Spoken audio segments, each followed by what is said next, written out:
Michael, there's really no better way to add color to your landscape than with roses, and just about anybody can grow roses, right? Sure. Roses have been used for thousands of years. They're quite easy. They do take a little bit of maintenance, but they can give you great color. They're very drought resistant, and they do really well in this part of the country also. And speaking of maintenance, there is some pruning that's necessary, and you're going to kind of show the folks what it's all about, right? Sure. The biggest pruning of the year is going to be right now in February. We always say to prune your roses around Valentine's Day.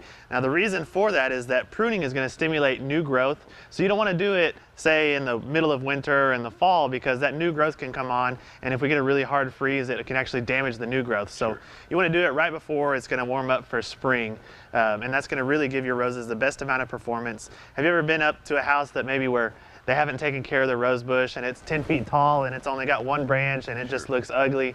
Right. Those roses haven't been pruned properly. So your main time to prune is right now, and we're going to show you a little bit how to do that. Okay, show us. So what you want to do is you want to find just the main stems that you want to work with. Now this might be that you just want to leave 4 or 5 main stems, and then you can actually take most of the rest of it off. A good rule of thumb is just to take about 50% of these branches off.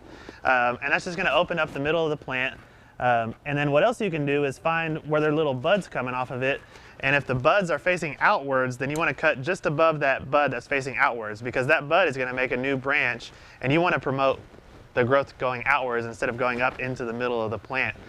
Gotcha. So it's a really good way to do it. And now when you find these buds, you want to trim at a 45-degree angle away from that outward facing bud. And then if you find any branches that are dead at this point, this is the time to remove those dead branches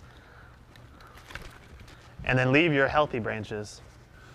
So with proper pruning, you can literally control how the rose bush grows, what direction it grows, and make it look fuller and more lush just simply by the way you prune it. Exactly. This is one of the most important things you can do for your roses to give them a really healthy, beautiful, full look. Come on out and talk to Michael and the experts at Smith's Gardentown about your rose bush and how you can make it even prettier.